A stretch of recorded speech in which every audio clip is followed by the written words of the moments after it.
because I have just not been okay lately. And you know what? That's okay. You don't always need a reason not to be okay. Sometimes we're just not, and it's totally okay. And if you aren't, welcome. You're safe here. And this is just, I feel so close talking to you guys. Like, you guys are my literally best friends. So welcome.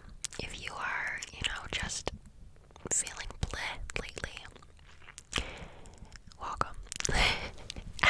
So I titled this podcast Healthy Morning Habits because that was something that stood out to me when I read it in one of the comments, or one of the recommendations when I was. So the comment was like, how to be productive in the morning, how do you have healthy morning habits? And I think for me, I wake up at 6 a.m. or I try to on my good days, and I like to just take an hour. I wake up at 6 because I like to, it's good to not rush ourselves, right? Because when we rush, we tend to get stressed out, we tend to overthink, and then it's like, our morning's just not gonna go as we planned. So for me, I try to wake up an hour earlier than I want to start getting ready.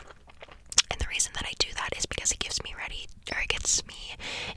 time to wake up, do a little meditating, do some gratitude. If we don't want to do that, that's totally okay. It gives me time to go downstairs and start my tea, to go and take a hot shower, or if I don't, just go brush my teeth, wash my face, really just get in that high vibrational morning energy. I think that your morning is so important to make good, because your morning is the start of your day, right? If we want to have a productive and good day, I think our morning is definitely detrimental.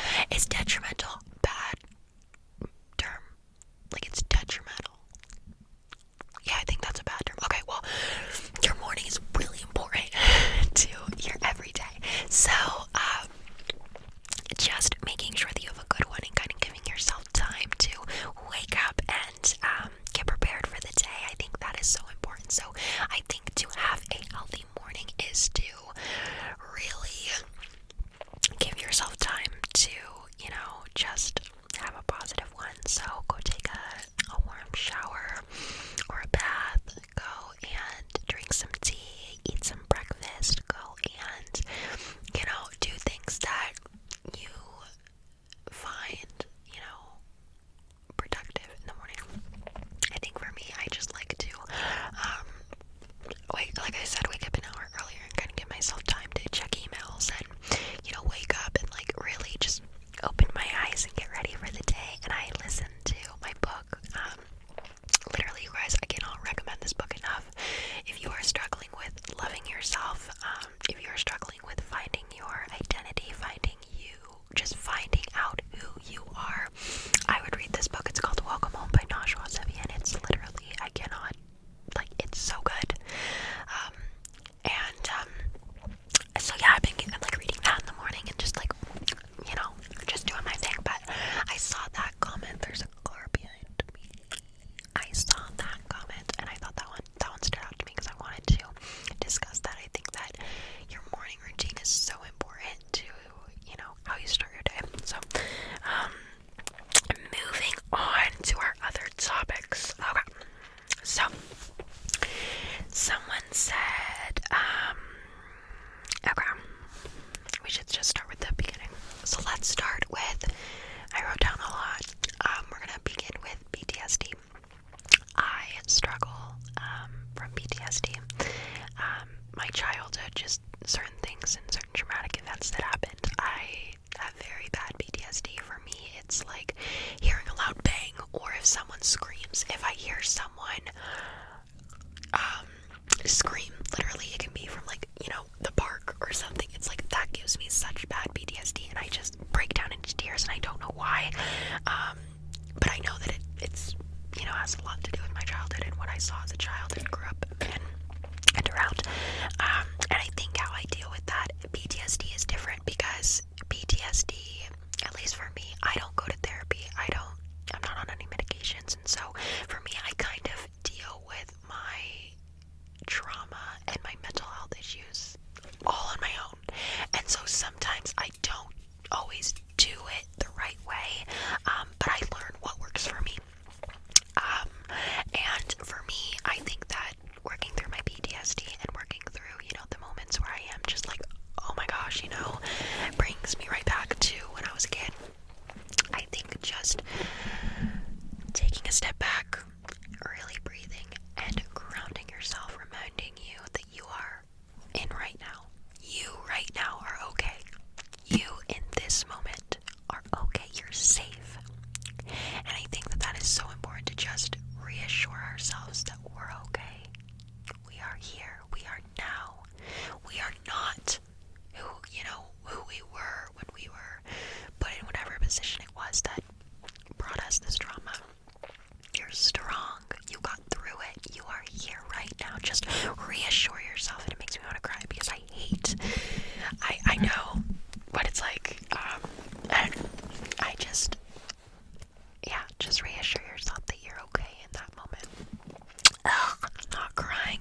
guys.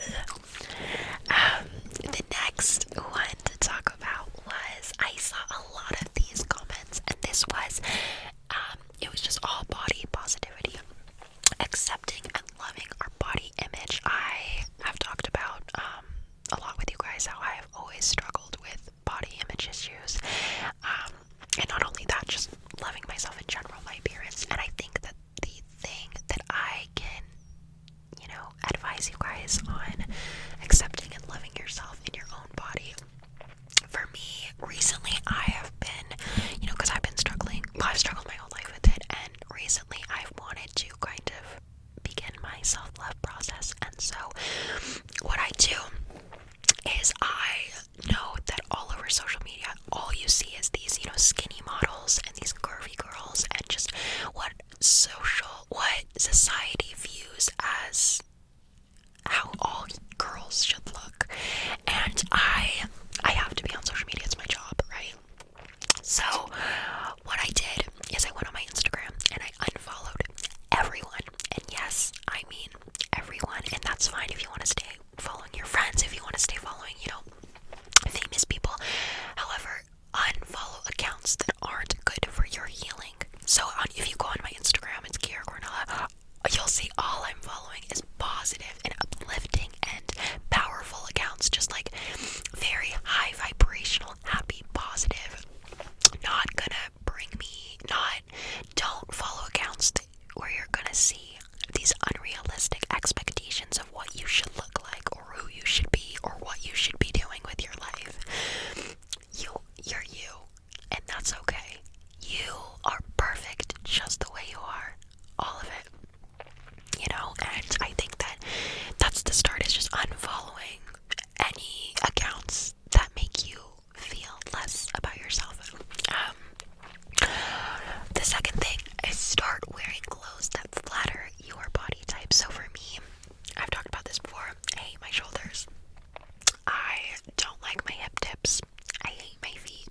And so what I started doing is wearing tight shirts that accentuate my shoulders, and leggings that, show my curves, and wearing clothes that just show off my insecurities, because you only have one body, you guys, and I think that you should be proud of who you are.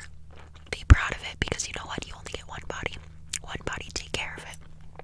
Love it.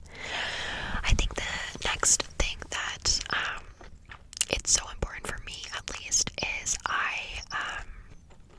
feel like self-love is so much more than liking your body, or loving the way you look, or thinking you're pretty. I think self-love starts within you, and when you love within you, you're gonna learn to love all of you. So like I said, you guys, focus on loving you. Get to know yourself. Love all of you, and then you will start to love your appearance. And I think that when you build a home within yourself, and you start to just really love who you are as a person, you're not going to care what the world thinks. And I think that's the huge issue when it comes to self-love, is we are worried, oh, what if they don't think I'm pretty? What if they think I'm ugly? What if they are staring at my body and it looks bad?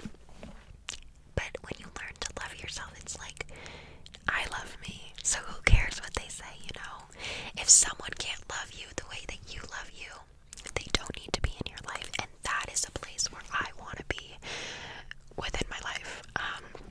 So I think that's super, super important to just know, when you are learning to love yourself, you guys, learn to love all of you, okay?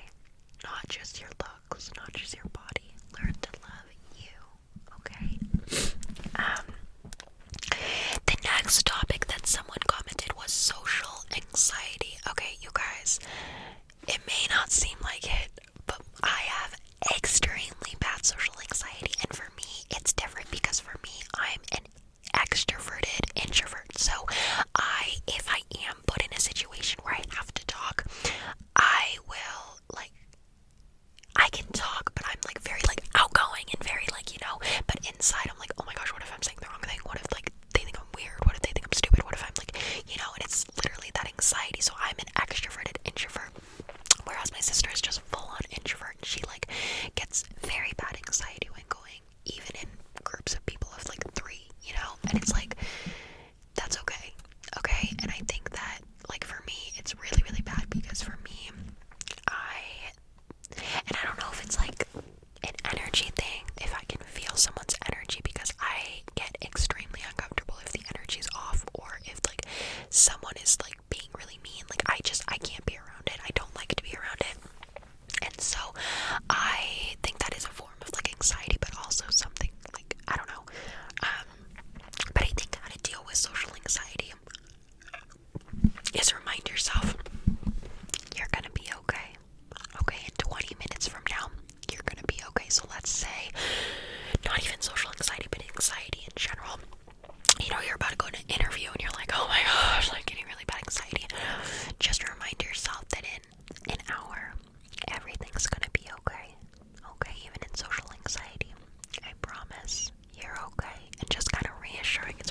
this was right after I got my heart broke, like a year before by my other boyfriend who I really, really liked.